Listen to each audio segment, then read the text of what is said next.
Assalomu alaykum hurmatli talabalar. Bugungi darsimizni boshlaymiz. O'tiringlar. Hurmatli talabalar, bugun O'zbekiston tarixi, o'rta asrlar tarixi davridan yangi mavzuni o'tamiz. Ushbu mavzumiz bevosita Temuriylar saltanatining, Temuriylar sulolasining eng mashhur, eng aytaylik o'sha davri uchun bir shonli tarix qoldirgan Mirzo Ulug'bek Movarounnahr hukmdori mavzusida dars o'tamiz. Bevosita endi Mirzo Ulug'bekning tavalludi hammamiz uchun qiziq. Uni tavallud topgan sanasi, vaqti, qanday siyosiy davrda, qanday bir jarayonda u tavallud topishi. Mirzo Ulug'bek 1394-yil 22-mart kuni uning bobosi Amir Temurning 5 yillik urushi davrida Eronning Sultoniya shahrida tavallud topgan. Mirzo Ulug'bekning otasi Amir Temur hazratlarining kenja o'g'li Shohrux Mirzo bo'ladi. Va uning onasi esa turkiy qabila zodagonlaridan bo'lgan, ya'ni Temuriylarga qarindosh bo'lgan turkiy qabilalar zodagonlarining qizi Gavhar Shod begim bo'ladi. Mirzo Ulug'bekka ismda Mirzo Ulug'bek yoki umuman olganda uni asl ismi Muhammad Tarag'ay Bahodir hisoblanadi. Ya'ni Muhammad Tarag'ay ismi demak Hazrat Amir Temurning otalarining ismi hisoblanadi. Barros ulug'ini yirik demak amaldorlardan. Ana shu suyukli nabirasi bo'lganligi uchun Hazrat Temur Mirzo Ulug'bekka, ya'ni Mirzo Ulug'bek nomiga ham hozir to'xtalamiz, Muhammad Tarag'ay ismini beradi. Ya'ni bu an'ana hozir ham davom etyapti, o'zini otasini, bobosining ismini nevaralariga qo'yish an'anasi. Mirzo Ulug'bekka berilgan Ulug'bek so'zining ma'nosi esa buyuk hukmdor, buyuk bek, ya'ni ulug' bek degan ma'noni anglatadi. Mirzo Ulug'bekning yoshligi albatta o'zini bobosi Amir Temur va otasi Shohrux Mirzo, Gavhar Shod begim nazoratida o'tdi va u davrda shahzodalari, ya'ni bo'lajak podsholariga o'sha paytlarda ulug' ustozlar qo'yilardi. Mirzo Ulug'bekning ustozi, ya'ni piri esa o'sha davrning shoiri va olimi Orif Ozoriy bo'lgan. Bevosita Mirzo Ulug'bek madrasaga kirguncha, madrasada tahsil olgungacha Orif Oroziyni o'sha bilimi bilan unga berilgan demak ilmlarni demak shug'ullangan. Endi Mirzo Ulug'bekning tug'ilish jarayoni ko'plab insonlar hayotini saqlab qolgan. Bu qiziq ma'lumot. O'sha paytlarda 1394-yil Iroqdagi Mordin qal'asini endi Eronning sultoniyasida tug'ildi deyamiz. Eron bilan Iroqqa harbiy harakatlar 5 yillik urush tarkibiy qismi hisoblanadi. Amir Temur hazratlari 3 yillik urushda Iroqi arabni, 5 yillik urushda Iroqi ajamni egallaganlar. Mana shu Iroqda Mordin qal'asini qamal qilgan paytda Mirzo Ulug'bek tug'ilgani haqida sultoniyadagi qarorgohga demak o'sha qarorgohda Mirzo Ulug'bek tug'iladi. Hazrat Sharofiddin Ali Yaziy bu haqda zafarnomasida yozyapti. Bu ma'lumot Amir Temurga yetkazilganda shunchalik xursand bo'lganki, ya'ni Shohrux Mirzoning birinchi o'g'li bo'lgan, ya'ni bir nevara dunyoga keldi deb o'sha Mordin qal'asi qamalini bekor qilib o'sha hududga harbiy harakat qilmagani va o'sha hududda aholisi uchun qaysidir ma'noda omonlik berganini ko'rish mumkin. Bu bir xursandchilikni nishonlash tarzida bo'lgan. Bu demak o'sha Iroq aholisini Mordin qal'asini ham qaysidir ma'noda harbiy harakatlarda to'xtashiga, urush bo'lmasligiga bir sabab bo'lgan inson Mirzo Ulug'bek ekan. Hazrat Mirzo Ulug'bekning hayoti keyingi davri albatta Temuriylar o'rtasida. Demak, 4 ta o'g'ildan qolgan farzandlar bor edi. Jahongir Mirzoning farzandlari, Mironshoh Mirzoning farzandlari, Umarshayx Mirzoning farzandlari va Shohrux Mirzoning farzandlari o'rtasida o'ziga xos bir taxt uchun kurash yuz berdi. Ana shu kezlarda Samarqand taxtini demak Mironshoh Mirzoning o'g'li Halil Sulton egallashga harakat qiladi. Asli taxt vorisi Pir Muhammad hazratlari edi. Amir Temur o'sha sharqqa yurish chog'ida Jahongir Mirzo vafot etadi. Asli katta o'g'il olish kerak, sharq an'anasi bo'yicha katta o'g'lining katta farzandi bo'lgan Pir Muhammadga vasiyat qilgan bo'ladi. Bu vasiyatga albatta hamma Temuriylar amal qilish kerak edi. Lekin Temurning 1405-yil 18-fevralda vafot etishi hech kimni hayolida ham bo'lmagan. Hech kim kutmagan, kutilmagan voqea bo'lgan bu.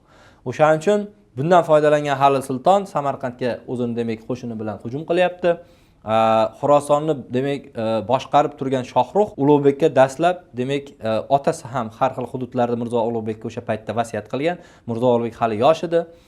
Antxo'y hududlari, Shibirg'on hududlari, keyinchalik Xorasonni Tuz, Xubushton, Kalon, Bovard, Niso kabi hududlarini berganligi haqida ma'lumotlar bor. Endi asli mana shu taxt vorisi Pir Muhammad ham harakat qiladi. Afsuski 1408-yilda Pir Muhammadni nima qilishadi? Suiqasd uyushtirib o'ldirishadi. Bu vaziyatda Shohrux Mirzo vaziyatni qo'lga olishi kerak edi. Chunki akalari allaqachon demak o'sha Mirzo Amir Temurda harbiy harakatlarda vafot etgandi. Jahongir Mirzodan keyin Umarshayx Mirzo ham keyin o'sha yillarda Xalil Sulton ham vafot etgan. Shohrux Mirzo mamlakatni jipslashtirish, Temur saltanatini saqlab qolish maqsadida Xalil Sultonga qarshi demak qo'shinlar tortishga demak harakat qiladi. 1410-yil Shohrux Mo'g'ul nahrida o'z tasarrufiga kiritgach, uni demak idora etishda Turkiston viloyati bilan birga Ulug'bekka topshiradi, Sohibqironning vasiyatini qayta tiklaydi. Ya'ni Sohibqiron vafotidan oldin o'sha Pir Muhammadga buni inom qilgan. Lekin Pir Muhammad 1408-yil vafot etyapti. O'sha katta bir nevaraga nasib qilish kerak edi bu.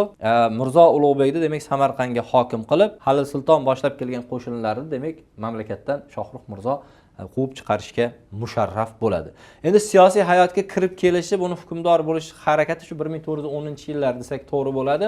Bu paytlarda demak Mirzo Ulug'bek 15-16 yoshlar atrofida bo'lgan. Birinchi o'quv savolimizda Mirzo Ulug'bekning yoshligini, Mirzo Ulug'bekni demak o'sha taxtgacha bo'lgan davrini biz o'rganib chiqishga harakat qildik. Asosan mana ko'rdinglar, Mirzo Ulug'bekning demak yoshlik yillari ancha demak o'zini hududi yoki Samarqandda bir saroyda emas, turli demak harbiy lagerlarda Amir Temur bilan birgalikda hududlarda o'tganligini ko'rishimiz mumkin. Mirzo Ulug'bek 15 yosh bo'lgani sababli Amir Shohmalik unga homiy etib tayinlanadi. Hali 1410-yil aytib o'tdik, Shohrux Mirzo Samarqandga hokim qilgan bo'lsa-da, lekin Mirzo Ulug'bek yosh bo'lganligi uchun amirzodalardan, u paytda katta sarkardalar bo'lgan, amaldorlar bo'lgan, o'sha amirzodalardan biri bo'lgan Shohmalik Mirzo Ulug'bekka qaysidir ma'noda homiy deyilyapti endi tarix adabiyotlarida. Unga demak bir qaysidir ma'noda yordamlashuvchi, ko'maklashuvchi shaxs sifatida tayinlanadi. Mirzo Ulug'bekni siyosiy sahnada davlat boshqaruvi hayoti shu 1411-yil bevosita u demak o'sha 15, 16, 17 yoshlaridan boshlangan desak bo'ladi. Shu bilan demak Mo'g'ul boshqa Temuriy shahzodalarga ham demak mulk ajratishda harakat qildi. Shohrux Mirzo Xorasonda bo'lsa-da, misol uchun Hisori Shodmon hududini Muhammad Sultonning o'g'li Muhammad Jahongir Mirzoga taqdim qilgan. Muhammad Sulton ham Amir Temurning nevaralaridan biri. Mirzo Ulug'bek bilan tengdosh, zamondosh bo'lgan qaysidir ma'noda shaxs. Shu Muhammad Jahongir Mirzoga O'zgan viloyat hududini Umarshayx o'g'li Amirak Ahmadga suyrg'ol qilib beradi. Bu paytda endi eng katta Temuriy podsho Shohrux Mirzoda. U Shohrux Mirzoni aytgani bo'ladi bu yerda. Shohrux Mirzo endi ham Samarqand ham Xorasonni boshqarishga imkoni sal kamroq bo'lgan. Asosan Xorason bilasizlar, hozirgi Afg'oniston, Shimoliy Tojikiston hududlari, Xorason hududi degan markaz u paytda Hirot edi. O'sha Hirotdan turib davlatni boshqarishga harakat qildi. Endi keyingi yillarda ko'radigan bo'lsak, 1414-15-yillarda mana shu yuqoridagi shaxslar o'rtasida Mirzo Ulug'bekka tobe bo'lganga suyrg'ol olingan hududlar. Mirzo Ulug'bek, Amirak Ahmad o'rtasida bir necha marta harbiy harakatlar bo'ladi. Ularda albatta Mirzo Ulug'bek yengadi. Shohrux Amirak Ahmadni Xorasonga demak chaqirtirib oladi. Qashg'ar ham demak to 1428-yilda Ulug'bekka tegishli bo'lgan. Ya'ni suyrg'ol qilingan hududdan u isyon qilgandan keyin Shohrux Mirzo Amirak Ahmadni o'ziga chaqirib olib, o'sha hududlarda endi Mirzo Ulug'bek o'zi boshqarishga harakat qiladi. Endi bu yerda siz aytishingiz mumkin, ular Mirzo Ulug'bekka bo'ysunmasmidi? Bo'ysunmaslik harakatida bo'lgan ular. Chunki Mirzo Ulug'bek hali yosh, Shohrux Mirzo uzoqda.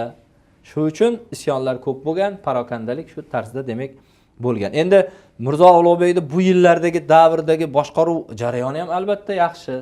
Og'ir vaziyatda u demak harbiy salohiyatni ushlab turdi. Mana shu dushmanlarga qarshi kurashishga harakat qildi. Va mana xaritalarda ko'radigan bo'lsak, Mirzo Ulug'bek nazorat qilgan hamda o'sha paytda Mo'g'ul Temuriylarga taalluqli bo'lgan, ya'ni Mo'g'ul va Xorasondagi hududlarni biz ko'rishimiz mumkin ekan. Mirzo Ulug'bekning harbiy harakatlaridan tarixda ko'p yozilgan g'alabali harbiy harakati Mo'g'ulistonga amalga oshirilgan. 1425-yilning erta bahorida, mart oylarida Mo'g'uliston ustiga demak Mirzo Ulug'bek Mo'g'ul qo'shin bilan Shohruxning yordamisiz o'zi demak Mo'g'uliston hududiga harbiy harakat qiladilar. Issiqko'l yaqinida sodir bo'lgan to'qnashuvda Ulug'bek Mo'g'ullar ustidan g'alaba qozonib, mahalliy muxolifatchi kuchlarni bartaraf etadi. Endi o'sha hududdan tarixda qolgan o'ljalar olib kelingan Mirzo Ulug'bek, mana suratda ko'rib turibsizlar, o'zining bobosi Amir Temur hazratlarining qabri ustiga nefrit toshidan o'ziga xos bir qabr toshi qildirgan. Shu qimmat turgan o'sha davrda eng bir nefrit toshi hisoblangan toshni o'sha olib kelgani haqida ma'lumotlar bor. Keyinchalik bu nefritdan Amir Temur maqbarasi uchun demak qabr toshi yasattirgan Mirzo Ulug'bek. Temur demak sag'anasiga qo'yilgan ko'k nefrit demak qabr toshi Mirzo Ulug'bekni demak Mo'g'ulistondan olib kelgan eng katta nodir o'ljasi hisoblanadi. Toshdagi lavhada endi ma'lumot sifatida buni ham bilib ketishimiz kerak. Ko'pchiligingiz orangizda o'sha Go'ra Amir maqbarasiga borgan insonlar bordir. Talabalarimiz orasida Go'ra Amir maqbarasida bu nefrit toshining ustiga arabiy harflarda so'zlar yozilgan. U so'zlar shundan iborat ekanki, Amir Temurning shajarasi, ya'ni kimdan kelib chiqqani keyingisi hamda mana o'ymakor tarzda yozuvlar bitilgan. Mirzo Ulug'bekning o'zi ham bu yerda keyinchalik demak mana yonlariga dafn qilingan. Bu maqbarada demak 9 ta Temuriy podsholarni va Amir Temurning ustozi bo'lgan Said Barakani maqbaralari bor. Demak bu Mirzo Ulug'bekning harbiy harakati chog'ida Mo'g'ulnahr hududdan uzoqroq hisoblangan mamlakatni demak o'sha sharqiy tomonlama xavf solib turgan Mo'g'ulistonni qo'lga kiritish bilan nihoyaga yetgan. Endigi masalamiz demak biz Mo'g'ulnahr taxtiga kelishi va Mirzo Ulug'bekning qaysidir ma'nodagi o'sha harbiy harakatlar boshlanishini ikkinchi o'quv savolida o'rganib chiqdik. Endi albatta Mirzo Ulug'bek islohotchi edi. Mirzo Ulug'bek nafaqat olim, nafaqat astronom, nafaqat mutafakkir, u o'sha 1400 demak 11-yildan desak 1409 asli boshlanishi 1449-yilgacha 40 yil mobaynida Mo'g'ulnahr diyorini, ya'ni bizning mintaqamizda kerak bo'lsa markazlashgan davlat tuzishni saqlab qolishga harakat qilgan qaysidir ma'noda buyuk bir davlat arbobi desak ham bo'ladi. Shohrux vafotidan keyin Xuroson va Mo'g'ulnahr Temuriy shahzodalar o'rtasida toj taxt uchun kurash boshlanib ketgan. Ya'ni Mo'g'ulnahrda hali Mirzo Ulug'bek bor. Xurosonda qolmadi-da endi. Xuroson hududini u Suyurg'ol yoki qaysidir ma'noda Mirzo Ulug'bekka vasiyat qilib ketgani sal boshqacharoq bo'lardi vaziyat. Ya'ni u davrlarda hukmdorlarda vasiyati bir katta qonunday bo'lgan. Amir Temur bo'lsin, Shohrux bo'lsin, Mirzo Ulug'bek bo'lsin. Ana endi shunaqa isyonlar boshlanib ketdi. Mamlakatda beqarorlik, ijtimoiy siyosiy vaziyatni og'irlashuvi boshlandi. Odatga ko'ra taxtni demak Shohrux to'ng'ich o'g'li Ulug'bek egallash kerak edi. Chunki Xurosonni ham Mo'g'ulnahrda hamma hududini. Ammo taxtni Boysunqurning o'g'li Alavuddavla egallab oldi. Yana bir isyon bo'lyapti bu yerda. Boysunqur Mirzo Ulug'bekning ukasi bo'ladi. Shohrux Mirzoni ya'ni o'g'illaridan menimcha onalari bo'lak bo'lsa kerak. Shohrux Mirzoni boshqa rafiqasidan tug'ilgan o'g'li. Boysunqur Mirzoni o'g'li Alavuddavla Samarqandda hokimiyatni men egallayman deb 1447-yilda isyon qilib egallab oladi va shu tojik taxt uchun kurash boshlanadi. Kurash davom etadi. Endi o'zboshimcha shahzodalar Ulug'bekka qarshi mana shu paytda harakatni boshlashadi. Mirzo Ulug'bekni 1447-yil bahorda o'sha Boysunqur Mirzoni o'g'li hisoblangan Alavuddavla Ulug'bekning katta o'g'li Abdulatif qo'shinini tormor qiladi. Abdulatif o'sha yerda demak Xurosonning bir qismida, ya'ni Balx viloyatida hokimlik qilar edi. Demak Abdulatifni asirga ham oladi Alavuddavla. Mirzo Ulug'bekning o'g'li, jonjigari. Mirzo Ulug'bek Alavuddavla bilan sulh tuzishga majbur bo'ladi o'g'lini qaytarish uchun. Ya'ni sulh albatta Mirzo Ulug'bek uchun og'irroq edi. Ya'ni hududni unga berishga majbur bo'ladi. O'sha ya'ni Mo'g'ulnahr hududidagi ayrim hududlarda. Ana unga ko'ra demak Abdulatif ozod bo'lyapti Alavuddavla bilan 47-yil bahorda imzolangan sulhga binoan. Xurosonga bo'lgan da'vosidan endi Mirzo Ulug'bek voz kechyapti, majbur bo'lyapti. Xuroson hududida otasi Shohrux Mirzo uzoq yillar, 40 yillar hukmronlik qilgan hududga endi da'vo qilmayman deb o'g'li, suyukli o'g'lini Abdulatif yaxshi ko'rardi, albatta Mirzo Ulug'bek ozod qiladi. Biroq ko'p o'tmay bu sulhni buzishadi. 1448-yil bahorda Mirzo Ulug'bek va Abdulatifni 90 mingdan iborat, ya'ni Abdulatif ham bitta Balx hokimi, yoshi ancha ulg'aygan, uni ham qo'shini bor edi. Ulug'bek bilan birlashgan qo'shini Hirotga yurish qiladi. Tarnob degan shaharcha qishloqning yonida yaqinda bo'lgan jangda Alavuddavla qo'shin tormol keltirib Hirot qayta qo'lga kiritiladi. Ya'ni bitimni buzyapti u. Yana o'sha hududni Xurosondan turib Mo'g'ulnahr, Samarqand hududiga xavf kuchayish ehtimoli bor. Mana shu ehtimolni oldini olish uchun 90 ming qo'shinni birlashtirgan Mirzo Ulug'bek Abdulatif qo'shinlari unga zarba berib, Alavuddavlani mag'lub qilishyapti, Hirotni qayta qo'lga kiritishyapti. Keyingi jarayon nima bo'ldi? 1447-yil bu g'alabadan keyin 1948-yil bahorida, ya'ni bunga ham 1 yilcha o'tib, 48-yil o'zida o'sha Hirotga harbiy harakat qilinyapti, hudud olinyapti. Va Xurosonda endi haligi Balx dedim-ku, Balx hokimi dedim. Balx bu Xurosonning yana bir shahri, Hirot. Kattaroq shahar, Balx uning yonidagi katta shahar. Hozirgi Afg'onistondagi Balx shahriga to'g'ri keladi. Abdulatif u yerga hokim qilyapti, o'zi Samarqandga qaytib ketmoqda. Mo'g'rinaxirda Ulug'bekka qarshi yana bir isyon boshlangan edi. Abdulatif bobosi Shohruxda, demak, Hirotdagi taxtaga o'tirishga muyassar bo'lgan bo'lsa-da, ammo unda otasiga nisbatan adovat paydo bo'ladi. Ana endi shu jarayonda Balxda hokim bo'lib turgan Abdulatif Mirzo Ulug'bek tomonidan Balx xalqi va o'sha Mo'g'rinaxir Xuroson uchun joriy qilingan tamg'a solig'i bor edi. Tadbirkorlar 1 yillik, 2 yillik yoki moliyaning oylik daromadidan tamg'a solig'i so'rardi. Abdulatif savdogarlar bilan kelishdida, men tamg'a solig'ini bekor qilaman. Sizlar menga o'sha harbiy harakatda yoki qaysidir ma'noda taxtda uzoqroq turishimga yordam berasizlar dedi. Balx bilan chekinmagan o'sha hududda o'zini qolaman deb, men butunlay Temuriylarni egallashim kerak degan bir g'oya Abdulatifda paydo bo'ldi. Endi manbalar ma'lumot beradi Abdulatif bu g'oyalar qanday paydo bo'lgani haqida. Yana bir holat, haligi Alovi davlatini mag'lub qilishda har xil hujjatlar yoziladi. O'shanda demak Mirzo Ulug'bek Abdulatifning nomini ukasi Abdulazizdan keyin qo'yibdi. Endi shu ham bahona bo'ldi deyish mumkin. Shu ham endi Abdulatifga bir bahona bo'lgan. Abdulaziz ismli o'g'li ham bo'lganda Mirzo Ulug'bekdi. Haligi Alovi davlatini mag'lub qilishda Abdulaziz nomini oldinroq qo'yganligi uchun. Keyin yana bitta holat bor. O'sha Balx hududida, Xuroson hududida Ixtiyoriddin degan qal'a bo'lgan. U Ixtiyoriddin qal'asida xazina saqlangan. Endi boylik kimga yoqmaydi? Kim boylikni yoqtirmaydi? Hamma yoqtiradi. Abdulatif ham Ixtiyoriddin qal'asidagi boyliklarni, oltinlarni, o'sha soliqdan kelib tushgan boyliklarni olishga harakat qilgan va otasi buni taqiqlagandan keyin yana bitta sabab bo'ldi. Demak, qator mana shunaqa voqealarda endi o'g'il otaga unaqa qilish kerak emas edi, lekin shunaqa holat bo'ldi. Tarix buni guvohi. U otasining demak dushmanlari bilan sekin-asta til biriktira boshladi. Haligi otasining dushmanlari ko'p edi. Ulug'bekka qancha isyonlar bo'lyapti. Abdulatif Hirotda faqat 15 kunlik hokimlik qiladi. Abul Qosim Boburni qo'shini shaharga yaqinlashib kelayotgandan xabar topgan Abdulatif poytaxtni jangsiz topshiradi, Mo'g'rinaxir tomon qochadi. Endi mana shu voqealar sabab sekin-asta ota va bola o'rtasida adovat kelib chiqdi. Tarixda ma'lum, bilasizlar, 1449-yil 27-oktyabr Hazrat Mirzo Ulug'bek 55 yoshda edilar bu paytda. Qanday kelib chiqdi endi? Bu jarayonni biz albatta bilishimiz kerak. Davlat yaxlitligini saqlab qolish uchun Ulug'bek o'zining isyonkor va makkor o'g'liga qarshi yurish qilishdan boshqa iloji qolmaydi shu voqealar bo'lgandan keyin. Balxdagi holat. 1449 oktyabr oyida Damashq qishlog'i yaqinida Mirzo Ulug'bek ota va bola qo'shini o'rtasida harbiy harakat bo'lib o'tadi. Jang Ulug'bekning mag'lubiyati bilan tugaydi. Samarqand amiri Mironshoh Qovchin endi Mirzo Ulug'bek bu joyda endi Damashq qishlog'i bu Samarqand yaqinidagi qishloq, sal bir necha kilometr masofada. Samarqandga qaytishga harakat qilgan Mirzo Ulug'bek va uning safdoshlarini, bitta o'zi bo'lmagan Mirzo Ulug'bek, Mironshoh Qovchin degan odam u ham Abdulatif tomonga o'tib olib, shaharga Mirzo Ulug'bekni kirgizmaydi. O'sha paytda bitta shart qo'yiladi.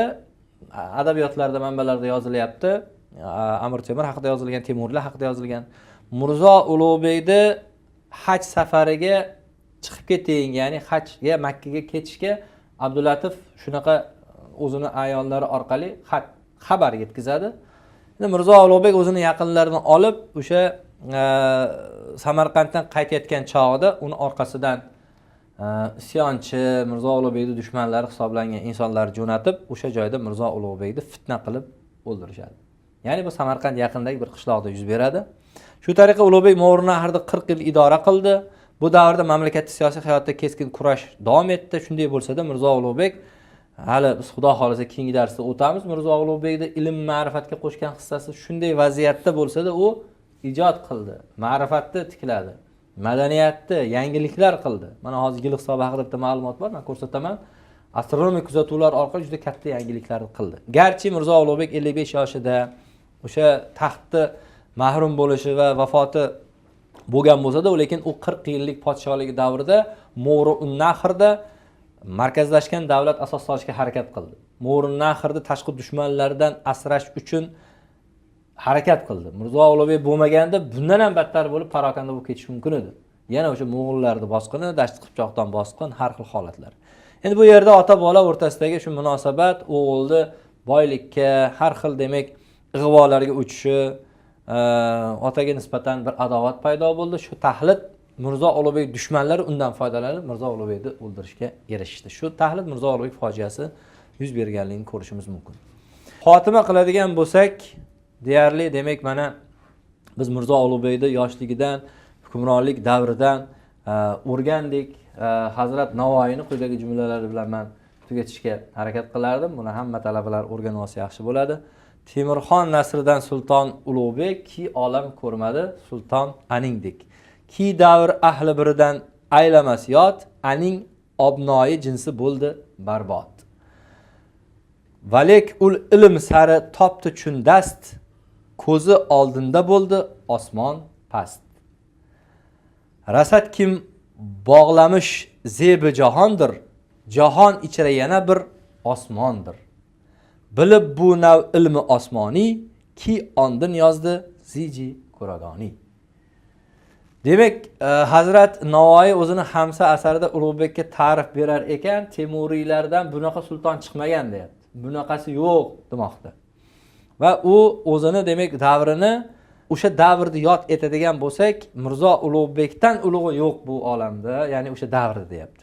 Valek u ilm sari topindi chunduz, hayotini barbod qilib haligi vafoti boshqasi bo'layapti. Shunday qiyin vaziyatda bo'lsa-da, u ilm sari intildi. Ko'zi oldinda bo'ldi osmon past. Uni ilmiy ishlari, tadqiqoti oldida ana osmondagi yulduzlar ham hatto pastga tushdi deyapti-da. Olib kirdi shularni. Va shu bilan birga jahon ichra yana bir osmondir Mirzo Ulug'bek, bilib nav ilmi osmoniy. U demak Zajji Kuragoni asari orqali butun bir koinotni o'rgandi, o'sha davr uchun katta bir ilm maktabini qoldirib ketdi degan ma'lumotlarni bermoqda. Shu bilan bugungi Mirzo Ulug'bek Mo'g'rinahr hukmdori nomli darsimiz nihoyasiga yetdi. Talabalar, sizlarda qiziqqan savollar bo'lsa, o'tilgan mavzu ustidan tushunmay qolgan joylar bo'lsa, savollar berishlar mumkin. Marhamat, kimda qanday savol bor? Marhamat. Mirzo Ulug'bek o'g'li Abdulatifga Ixtiyordan qal'asidagi xazinanidan foydalanishga nima sababdan ruxsat bermaydi va umuman Abdulatif Balxda hokim bo'lib turgan paytda uni qanday vakolatlari bo'lgan? Samarqandga qay darajada bo'ysungan?